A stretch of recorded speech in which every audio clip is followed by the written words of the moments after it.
The feeder was full. I stood on the back porch in the last of the dusk light, Pepper leaning warm against my left knee, and I looked at that cedar feeder my wife Marlene had built, from scrapboards and a tin roof she salvaged off the old pump house, and I could see from 20 feet away that it was full of sunflower seeds. Not a few seeds blown in by wind, full. Packed to the lip the way Marlene used to pack it, seeds mounded just slightly above the tray, so the first hard rain would wash a little spillage down to where the ground birds fed. And the woodline was 40 feet past the feeder, and the light was going the way it goes in the Blue Ridge foothills in early June, that particular amber that lasts about 12 minutes, and then it is just grey. And I was standing very still because something at the edge of the trees was standing very still too. That is where I need to start. Not there exactly, but close enough to it that you understand what I mean when I say the weekend changed the shape of things for me. I need to go back 3 days to explain how I came to be standing on that porch, watching what I was watching, with my grandson asleep inside and my late wife's bird feeder full for the first time in 18 months. If you had asked me in those 18 months what I was doing, I would have said I was getting along fine. That is what I told June when she called. That is what I told the woman at the post office when she asked how I was managing. I said fine. I said getting along. I said a little quiet, but nothing I couldn't handle. And I believed it, more or less, the way a man believes a thing he has repeated enough times that it stops sounding like a question. What I was actually doing was maintaining. I was keeping the cabin from falling into disorder, the way Marlene would not have permitted. I swept the kitchen floor on Monday and Thursday. I put the dishes away the same morning I washed them. I took Pepper out along the Ridge Road every morning at 6:30, regardless of weather, because that had always been the first thing, and I could not think what to do with myself if I let it go. I stacked the cordwood in the lean-to with the bark side down the way my father taught me, and I kept the truck serviced, and I paid my bills on the first of each month the way I had done for 40 years. What I did not do was fill the bird feeder. Marlene built that feeder in the spring of what turned out to be her last full year. She had found a piece of good cedar in the scrap pile behind the equipment shed, about 3/4 of an inch thick and still sweet-smelling, and she cut the tray herself with the handsaw she kept sharper than I kept mine. The tin roof came off a section of old pump housing we had torn down the previous fall, and she bent it to pitch with her own hands over a 2x4 she used as a form. She hung it from the white oak limb at the edge of the yard, maybe 30 feet from the porch railing, in the last week of April, and she filled it with black oil sunflower seeds every morning from the 1st of May until the first hard frost of October. She kept the 50-pound bags of seed in the back corner of the equipment shed, behind the snow tires, and she could tell you without looking how many pounds she had left at any given time. After she died, I could not make myself take the feeder down.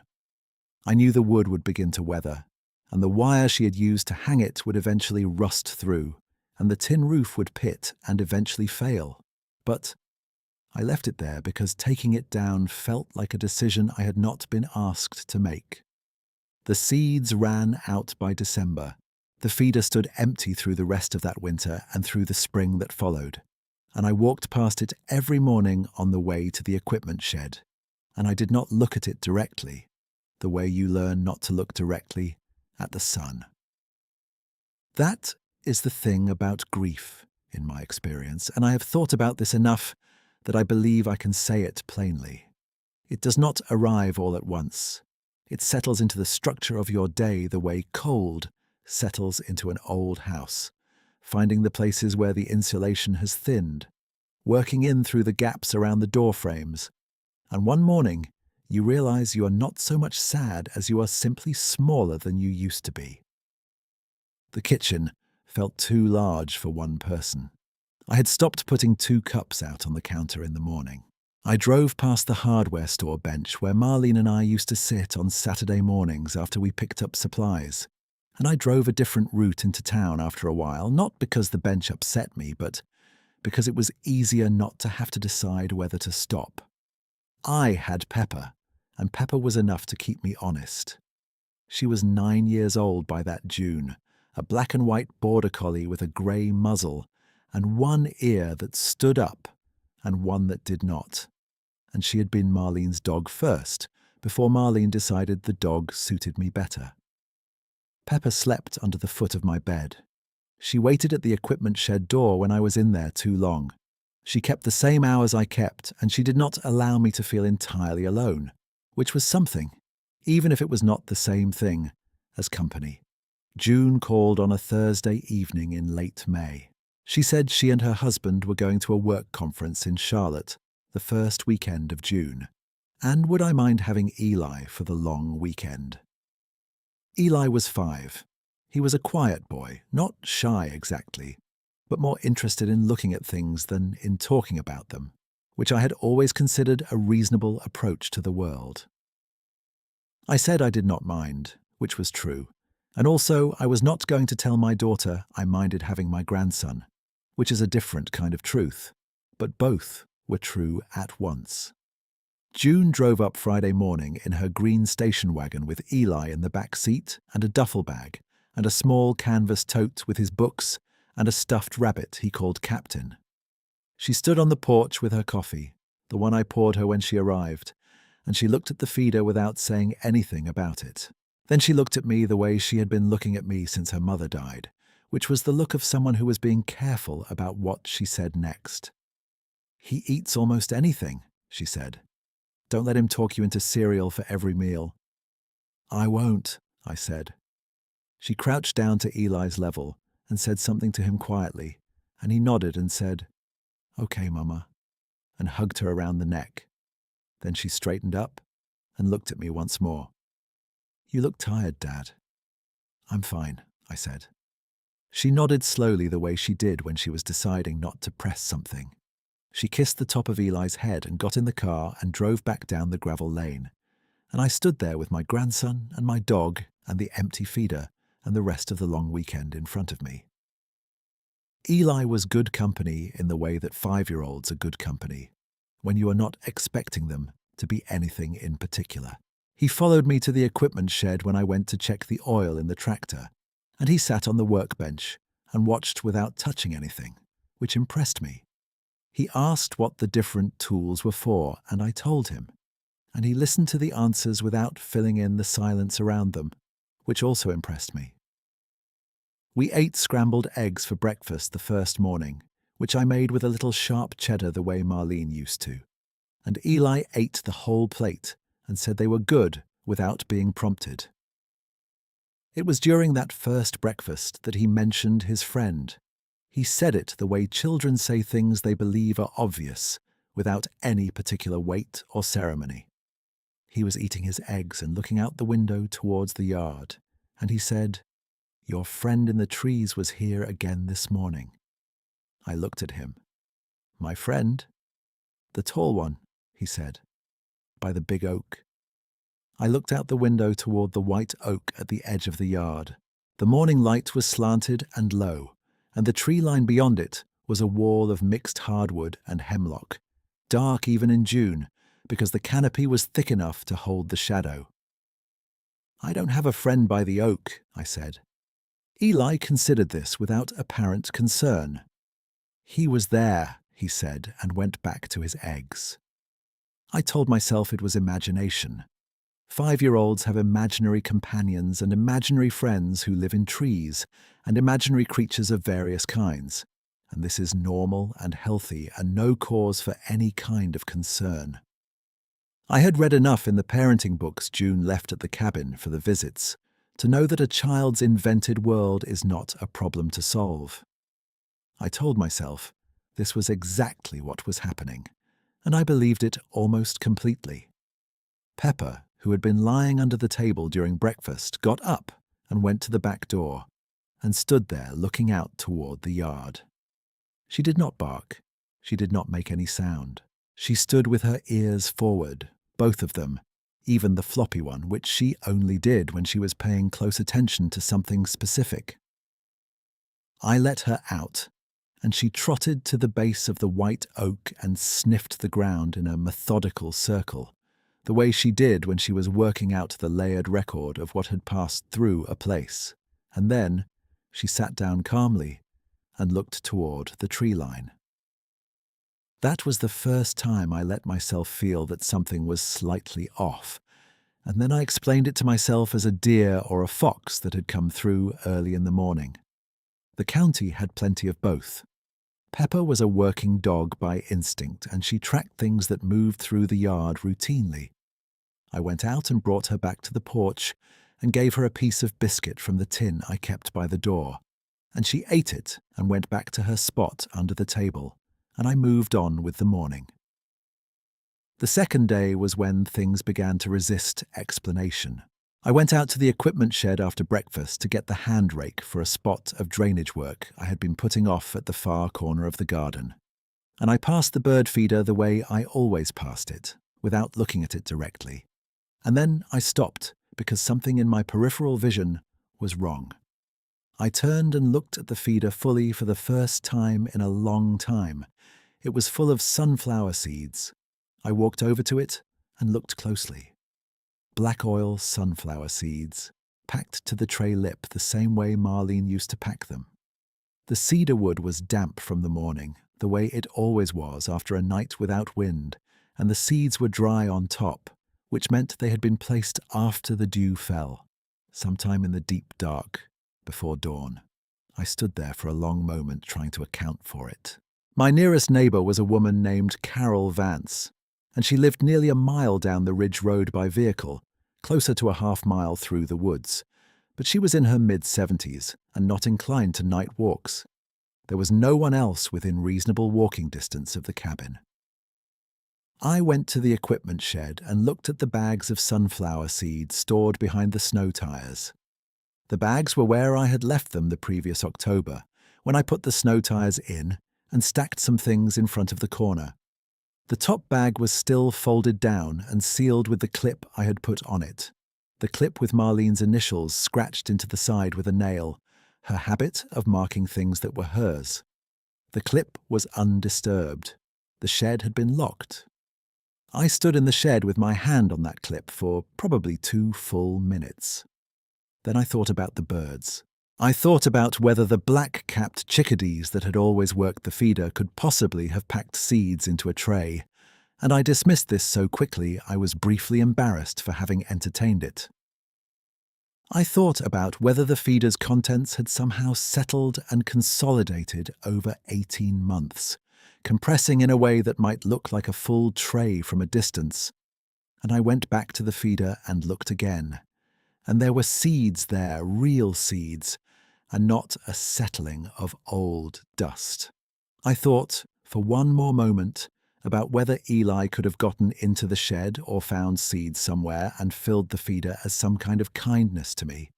And then I thought about the shed lock, and about Eli's height, and about the fact that the feeder opening was 5 feet off the ground. He was not quite 4 feet tall. None of my explanations held. I want to be honest about what I did with that. I am not a man who is comfortable with things he cannot explain. 31 years carrying rural mail routes in all weather gave me a very practical relationship with the physical world, and I had learned to read road conditions and weather signs and the behavior of animals with the kind of attention that comes from needing that information to do your job correctly. I trusted what I observed, and what I had observed was that the feeder was full, and that I had not filled it, and that I could not account for who had. I went and did my drainage work, and I thought about it while I worked. And by noon, I had arrived at the conclusion that I was missing something, that there was some explanation I had not thought of yet, and that it would come to me. That is a thing a person does when the alternative is uncomfortable. If you have ever felt that way, if you have ever held 2 things in your head at the same time, the rational version and the other version, and kept choosing the rational one even as it grew less convincing, then you know something about the state I was in. You might want to leave a comment about it. I would be curious to know I am not the only one who handled it that way. That afternoon, Eli wanted to see the woodpile. I am not sure why the woodpile was interesting to him, but I have learned that children's curiosity does not require justification, and I took him around behind the equipment shed where I kept the split wood stacked in the lean-to and the overflow in a long cord against the shed's rear wall. The ground behind the shed was soft all year because the drainage from the roof ran that way, and the soil there was a clay-heavy subsoil that held moisture even in dry spells. We had gotten a good quarter-inch of rain the previous afternoon, which had not surprised me as the weather had been building all that day with the particular heaviness that rolls in off the mountains in early June. The ground was soft, and in that soft ground, behind the woodpile, pressed into the drainage bank, there were 4 impressions. I looked at them for a long time before I crouched down to examine them more closely. They were roughly oval, wider at one end than the other, each one measuring close to 18 inches in the long dimension. I put my own boot next to the nearest one. My boot is a size 11, which runs close to 12 inches from heel to toe. The impression was half again as long as my boot and considerably wider. The edges were clean, which told me they were fresh, pressed into the mud after the rain had softened it and not yet washed by any subsequent water. There were 4 of them in a rough line, each one about 4 feet from the next, and they came from the direction of the tree line and ended at the back wall of the equipment shed, and then they returned the same way. I am not going to tell you what I thought in that moment. I am going to tell you that I measured the impressions 3 times, with my boot and then with the length of my hand, and that I took my time doing it, and that by the time I was done, the 3rd failed explanation had failed completely, and I had nothing left to replace it with. Eli was crouching beside me, looking at the impressions with the same calm interest he brought to everything. He put his small hand into the nearest one and spread his fingers out, the way a child tests a puddle. "He has big feet," Eli said. I looked at my grandson. "Your friend," I said. "Yes," Eli said, and stood up and brushed the mud from his knees, satisfied, as though we had confirmed something together and could now move on to other things. I stayed crouched by the impressions for a moment after he started back towards the house. Pepper had come around the end of the shed while we were there, and she stood at the edge of the soft ground and sniffed the impressions in the same methodical way she had sniffed the ground by the white oak the morning before. Then she sat down, perfectly calm, and looked toward the tree line. That was what I could not stop returning to. Pepper's calm. A border collie is not a passive animal. She was 9 years old and had been slowing down for the past year, but she still barked at the deer that came into the garden in August, still challenged the occasional fox that came too close to the porch, still went rigid and alert at anything she did not recognize in the yard. She had been in my life, and in Marlene's life, for 9 years, and I knew the register of her responses the way I knew the register of the weather. She was not calm when something alarmed her. She had been calm both times, at the edge of the property, looking toward the trees. I went inside and made lunch and did not say anything about the impressions, and Eli ate his grilled cheese sandwich and told me that Captain the Rabbit was sometimes afraid of thunder, but that he, Eli, had explained that thunder was just noise, and so Captain was better now. I said that sounded right to me. The 3rd afternoon arrived the way late-day June light arrives in those foothills, reluctantly, the sun dropping behind the western ridge and leaving everything amber and long-shadowed for a good hour before it finally gives up. I was sitting on the back porch with a cup of coffee, and Eli was on the bottom porch step with a stick he was using to draw patterns in the dirt, and Pepper was stretched out between us in her customary position, her chin on her front paws, her eyes half closed. Then Pepper lifted her head, She stood up in one slow, deliberate motion, without any of the sudden alertness she used for deer or fox, and she walked down the porch steps past Eli and across the yard toward the white oak, not trotting but walking steadily. And she sat down at the base of the tree and faced the woodline. Her tail moved once, slowly, the way it moved when she greeted someone she knew. Eli looked up from his stick drawing and looked toward the tree line. "He brought something," Eli said. He said it the way he said most things, plainly, without urgency. I put down my coffee and looked. The light was at that particular stage where everything at the edge of the trees was backlit and slightly obscured, the shadows deep in the hardwood understory, the hemlock canopy making a dark wall behind the more open oak and maple. I looked for a long time and saw nothing that resolved into a shape I could name. And then I saw the feeder.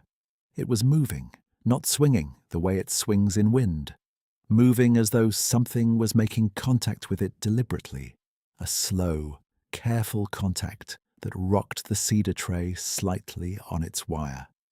And at the edge of the tree line, at the transition between the open yard and the dark understory, there was a shape. Not a deer shape, not a bear shape, and I knew bear shapes well enough, having tracked 3 of them through the woodlot over the years. This was upright. This was very tall, 8 feet, perhaps 9, perhaps a fraction more, and I was making that estimate against the hemlock trunk it stood beside, which I knew was approximately 11 feet to the first branch, and the shape reached nearly to that first branch. Dark furred from what I could see in the fading light, the fur long enough to catch the amber glow along its outline the way tall grass catches late sun. Still as a tree itself, except for the one arm which was extended toward the feeder, and the slow, deliberate rocking that arm produced. I want to be careful about what I say next, because I am trying to be accurate, and I have had 5 months now to think about whether what I observed was what I thought I was observing, and I have not found a reason to think otherwise. The arm was filling the feeder. I watched it for a time I cannot accurately measure, probably 2 minutes, possibly 3, long enough that the amber light shifted slightly toward grey, and the shape became both more visible as the yard light faded toward the tree line's level, and less distinct as the daylight left the details.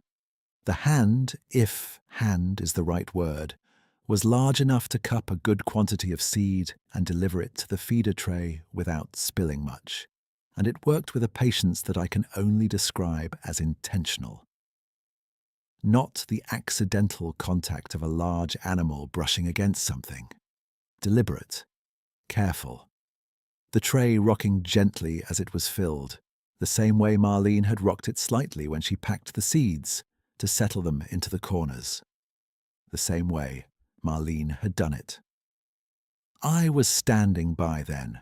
I did not remember standing up from my chair, but I was standing, and Pepper was sitting at the base of the oak, looking toward the tree line with her tail moving that slow greeting movement.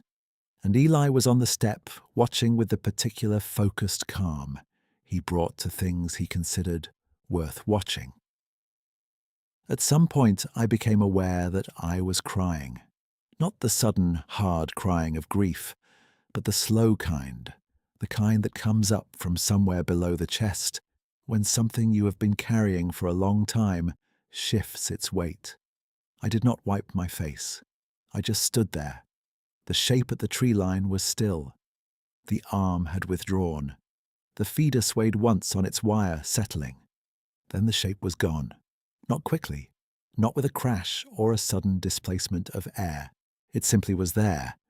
And then the tree line was only a tree line again, the hemlock and oak and the darkness behind them, and the feeder hanging still on its wire full of seeds, and Pepper sitting calmly in the yard where the shape had been visible, and the amber light continuing its slow fade toward grey. I stood on the porch for a long time after that. Eli went inside eventually, on his own, with Captain under his arm. He did not say anything as he passed me. He did not appear to think that anything unusual had occurred, which was perhaps the thing that settled me more than anything else. He had said his friend brought something, and his friend had brought something, and this was entirely consistent with his understanding of events, and so he went inside to wash his hands before supper. I am not a person who believes easily in things I cannot explain. I want to be clear about that because it matters to the account. I have spent my adult life being precise about what I actually observed versus what I inferred, and I observed what I described, and I have tried to describe it accurately. What I am less certain about is what it means, and that uncertainty is one I have made a kind of peace with.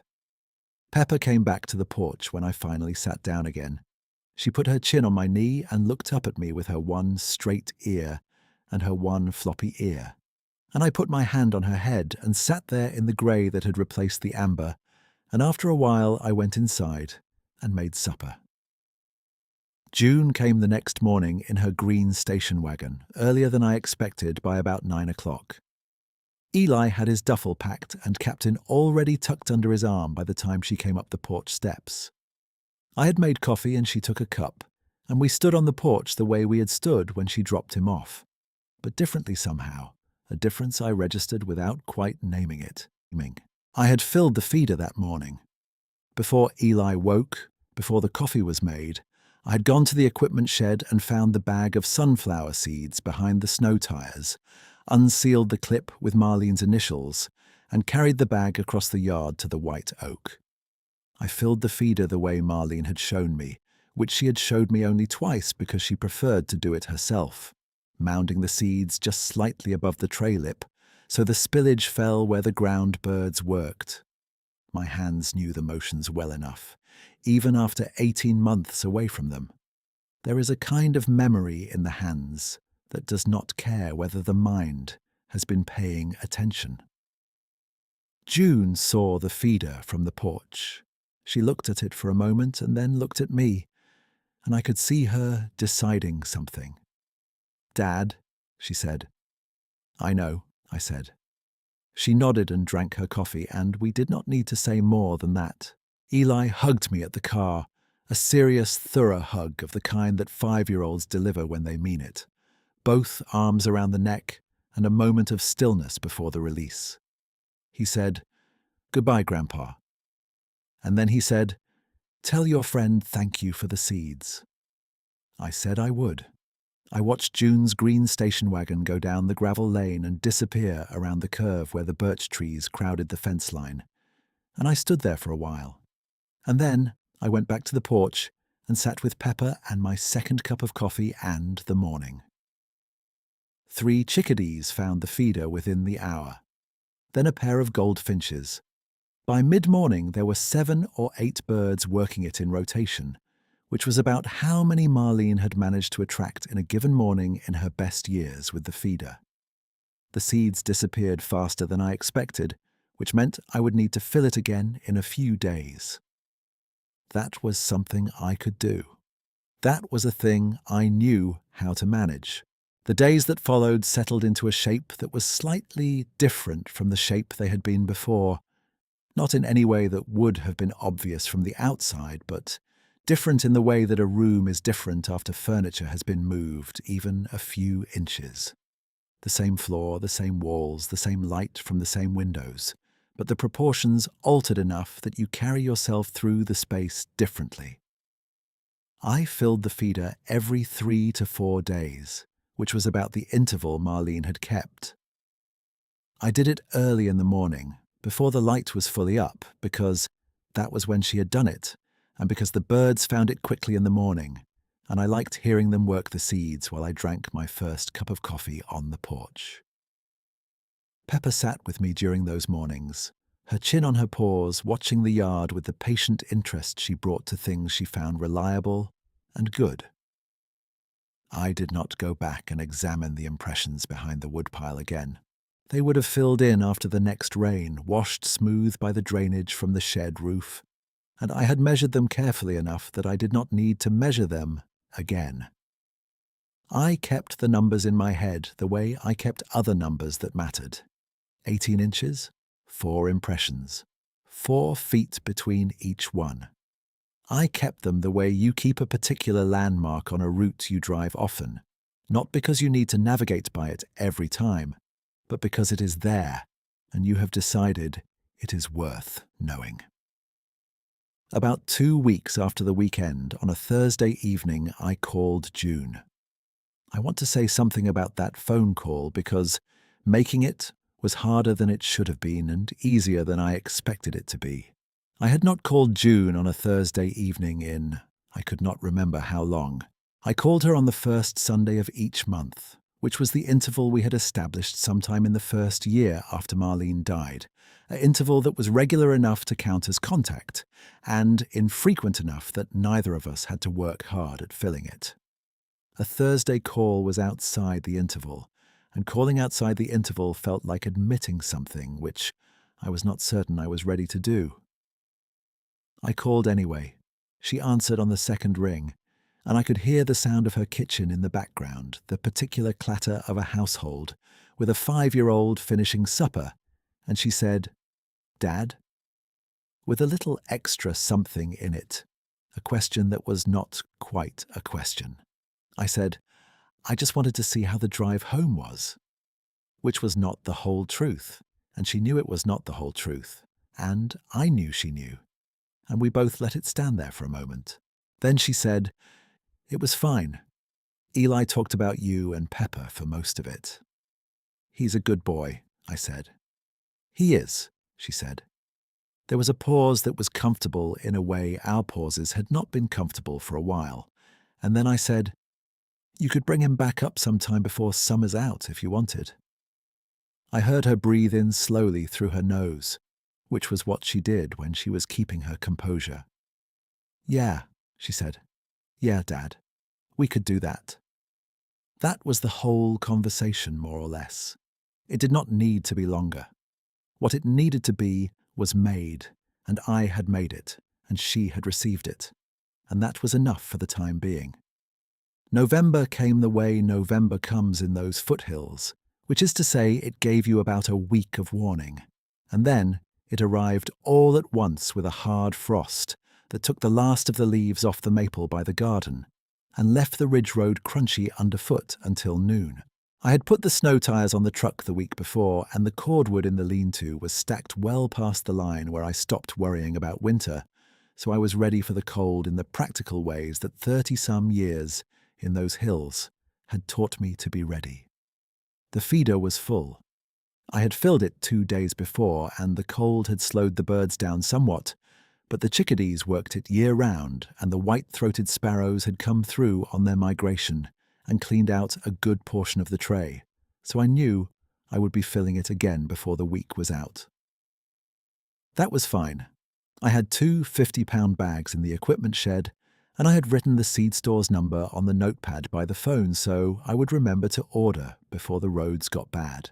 It was the morning of that first hard frost when I stood on the back porch and looked at the yard in the way that I had been looking at it differently since June. The white oak had dropped most of its leaves, and they lay in a wide circle under the tree, brown and dry at their edges, and the feeder hung on the wire among the bare branches, the cedar wood weathered to a silver grey that Marlene had always said meant it was properly seasoned. The light was the pale, flat light of a November morning, the sky the colour of old pewter, and everything was very still. Pepper sat at the top of the porch steps, her chin up, looking toward the woodline with those 2 different ears, and her breath made small puffs in the cold air. I had not seen anything at the tree line since that June evening. I had not expected to. I was not watching for it, not exactly, though I will admit that I sometimes looked toward the hemlock wall at dusk, in the way a person looks toward a door after someone has knocked and then gone quiet, not expecting anything, just listening. But that morning, I was not watching for anything. I was just standing on the porch with my coffee in the cold, watching my dog watch the tree line, and thinking about Marlene. Not the sharp grief of the first months, not the shapeless ache of the months after that. Something quieter, something closer to gratitude, which surprised me when I noticed it, because gratitude had not been a thing I had been able to feel for a good long while. I thought about her hands filling the feeder in the morning, the way she had rocked the tray slightly to settle the seeds, and I thought about the patience that gesture had required to care for a small thing consistently, without ceremony, because it was worth caring for. And I thought about Eli's face across the breakfast table, calm and certain, saying your friend was there again. And I thought about Pepper sitting in the yard on that June evening with her tail moving its slow greeting. I have told this story twice. Once to June, a few weeks after the November frost, when she drove up for Thanksgiving with Eli and her husband, and I told her most of it sitting at the kitchen table after dinner while her husband was watching a game in the other room. She listened all the way through and she did not say a word until I was finished. Then she said, Eli kept asking about your friend for weeks after he got home. I said I knew. We sat with that for a minute and then we cleared the dishes. I told the story once more, to you, just now. I do not know what was at the edge of my trees.